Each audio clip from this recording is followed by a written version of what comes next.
Good Erev Shabbos, Erev Shabbat Shalom. I want to share an idea with you that I've been thinking a lot about lately, and it's about prayer. And we begin really with our Parsha. What is it that it says in our Parsha? It talks about the first prayer. The Torah tells us here in the first Parsha of the Torah, all the trees of the field were not yet on the earth. All the herbs of the field had not yet sprouted. For Hashem had not sent rain upon the earth, and there was no man to work the land. Rashi explains the pasuk based on the Gemara in Chulin, that when Hashem finished creating the world, the earth remained desolate until Adam was created. And once Adam realized that both he and the world depended on rain for their survival, Adam began davening, he began praying. And once the rain began to fall, trees and plants appeared on the earth. So I want to understand exactly what is the nature of this prayer, and what does it take to pray? And I want to answer really in one word: desperation. And I have two, perhaps three different stories that I'm going to share with you utilizing multimedia to kind of prove my point. That when it comes to prayer, it's really perhaps desperation that maybe gets tefillot answered.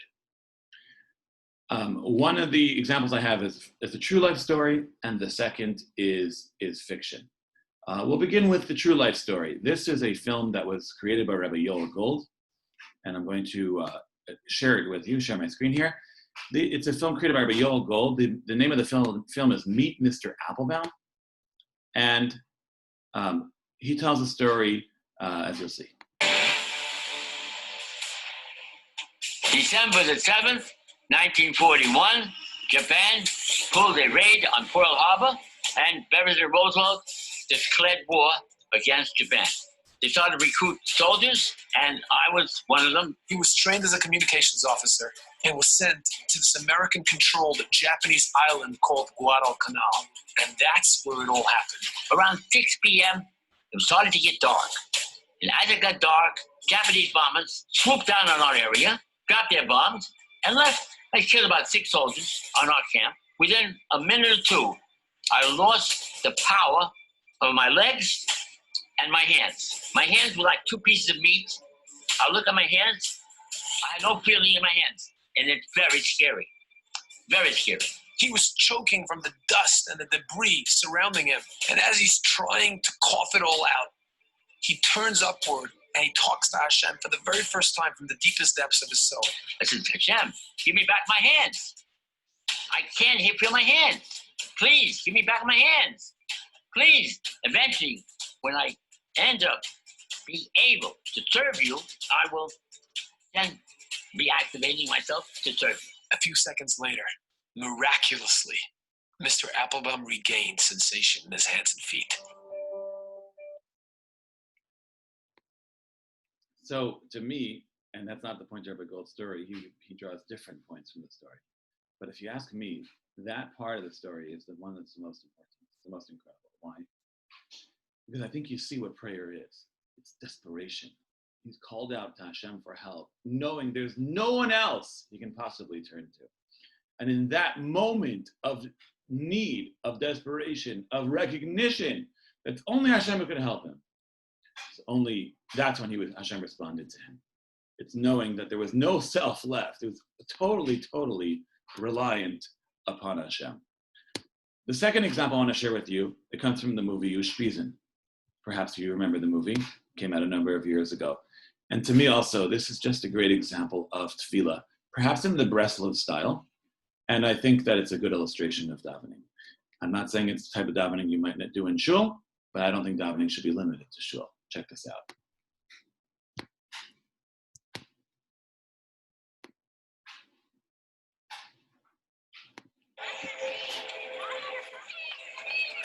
את האמת, ריבונו של עולם, מה צבע על הפנים?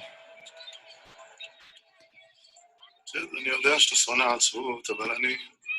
מה זה בעצבות? כולי עצבות. גוש של עצבות. יש לך שלום, אני חושב שמגיע לי משהו, ריבונו של עולם, לא מגיע לי כלום. אבל האמת, אני לא מבין. אני לך את האמת, אני לא מבין.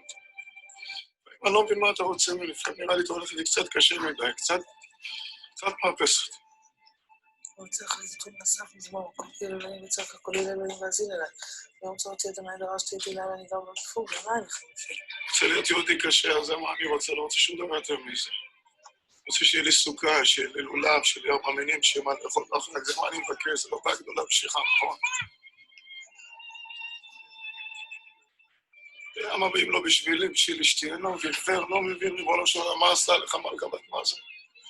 מסכנה כמה היא אוהבת אותך, כמה היא מכבדת אותך, מה יש לה ריבונו שלה, מה יש לה ממני, מה אני מביא לה הביתה, כלום. תורה, איזה תורה אני מביא לה הביתה, כלום. נסע?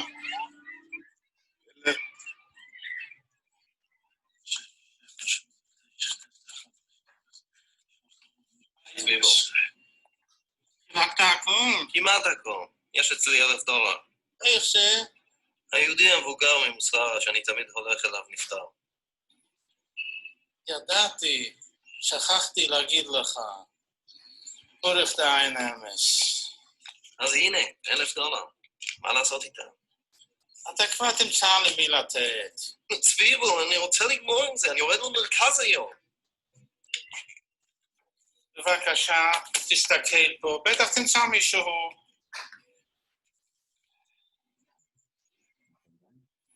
אני לא יודע. תגיד מספר. מה המספר? תגיד מספר, נו. אני יודע, 35. תתחיל לספור.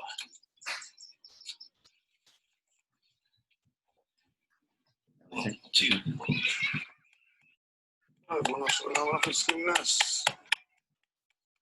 נס, ריבונו. נס, ריבונו של עולם. בבקשה נס, ריבונו של עולם. רבנו הקדוש רבי נחמן מברסלב, ריבונו של עולם, בזכות הזכויות שלו, תשמע אותנו, תן לנו נס, אבא שבשמיים. 15, 16, 17, 18, 19, 20, 21. לא יודע שהרביצה לי הרבה מנוחות נעלה. נס, ריבונו של עולם, נס. נס. נס. כאן כי אלך בגיא המוות לא נראה רע, כי אתה עמדי.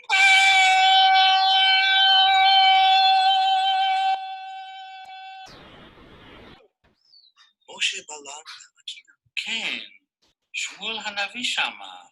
כן, אני חושב שאני יודע מי זה. רסלובר. טוב, אני הולך לשם עכשיו.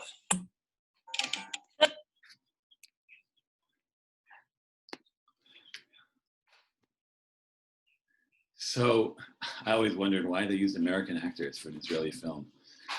Fascinating. Anyways, it's for me, that's just an illustration. Look, we don't rely on miracles. I don't even know that we necessarily pray for miracles. Obviously, miracles can happen. But now imagine Adam, who wakes up and he looks around the world and he's like, comes into consciousness. He comes into being. And Hashem has an awareness of Hashem in the world. Obviously, he davens to Hashem. And he looks around and everything is desolate. It's like, there's nothing.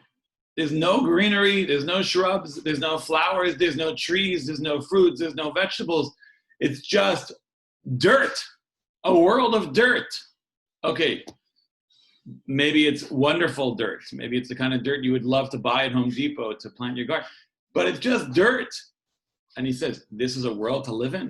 Did God put me here? This can't be the world I'm meant to be in. Isn't that something should change? And he calls out to Hashem and he says, please create the reality that's meant to be. And of course, Hashem brings down the rain and the shrubbery and the flowers and the trees and the fruits and the vegetables and everything bursts forth. And it's the most incredible, a beautiful environment. It's a literal Gan Eden. It's the Garden of Eden. Think about that. What lessons can we take from the parsha? The truth is that lessons regarding tefillah, one that translates for you in whatever way that you need to. But for me, it comes down to this one word, desperation. In the first story, Mr. Applebaum, he was desperate for his hands, for his feet. He was paralyzed in the moment. In the second fictional story, Balanga, desperate for some money, for Daled Minim, for money, for Sukkot, for the holiday, to buy the necessary items for the mitzvot of the day and food for the holiday. And then, of course, Adam in our parsha, he wakes up to a hell, to a world of desolation. And in desperation, he calls out to Hashem. And Hashem brings down the rain. Perhaps when we too call out in desperation, realizing we can only turn towards God, towards Hashem. And it's at that time that Hashem will open up the channels and the pipes and the flow of bracha. May we all be zochem b'ezrat Hashem to learn how to daven properly. And Hashem will then respond to us in kind. Shabbat shalom.